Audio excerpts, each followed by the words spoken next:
जो विधायक कल तक बेटे के गुनहगारों को पकड़ने के लिए आंखें दिखा रहे थे, आज वही आंखें आंसू के साथ माफी मांग रही हैं। विधायक के पार्षद बेटे से मारपीट का केस, पुलिस पर आरोपियों की गिरफ्तारी का दबाव और फफकते हुए सभी से मांगते हुए इस ड्रामे की पोल खोलते विधायक तिलक राज बेहड़। ये कोई फिल्मी स्क्रिप्ट नहीं है, ये उत्तराखंड की राजनीति का ताजा चैप्टर है। इस किस्से ने रिश्तों, भरोसे और नैतिकता तीनों को कटघरे में खड़ा कर दिया है। जिस बेटे को पिता ने जिंदगी दी, उसी बेटे ने पिता की इज्जत दांव पर लगा दी। किच्छा असे कांग्रेस विधायक तिलक राज बेहड़ का बेटा सौरभ बेहड़ अब एक पीड़ित नहीं बल्कि साजिश का आरोपी बन चुका है। 18 जनवरी को खबर आती है कि विधायक तिलक राज बेहड़ के बेटे पर जानलेवा हमला हुआ। परिवार में हड़कंप मच गया, इलाके में तनाव फैल गया।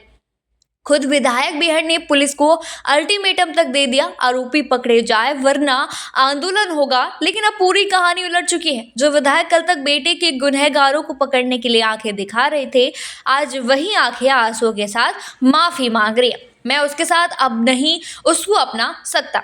उसने मेरी समाज में छवि खत्म की है, मुझे उसने बर्बाद किया है, लोगों की नजरों में मुझे उसने गिराया है, खत्म किया है। सौरभ राज बेहड़ ने अपने एक दोस्त इंद्र के साथ मिलकर स्वयं ही षड्यंत्र रचा है और ये जो कुछ हुआ है वो बहुत अच्छा नहीं हुआ है।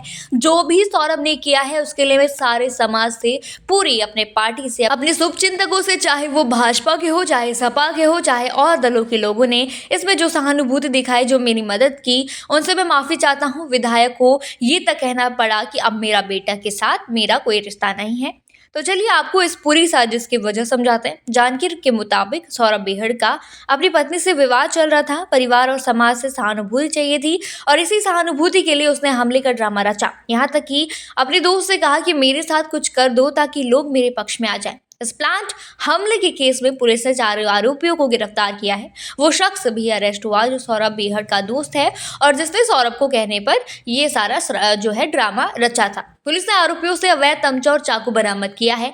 इस फर्जी हमले की पूरी साजिश का खुलासा हो गया है, यानी जिसे प्रदेश पीड़ित समझा रहा था वह खुद स्क्रिप्ट लिखने वाला निकला। इस पर तिलक राज बेहड़ कहते हैं, जिस बेटे ने मुझे किडनी दी उसी ने मेरी छवि मिट्टी में मिला दी, समाज में मुझे शर्मिंदा कर दिया।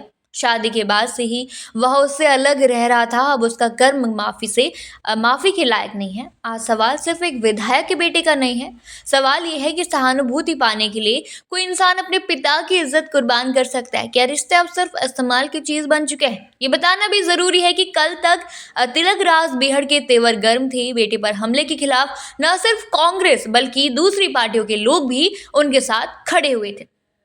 पुलिस पर आरोपियों को पकड़ने का दबाव बना रहे थे, लेकिन आज तस्वीर एकदम उलट है। ये मामला सिर्फ कानून का नहीं है, ये नैतिक पतन की कहानी है, जहां बेटे ने पिता को तोड़ा और सच ने राजनीति के चेहरे से नकाब खींच ली।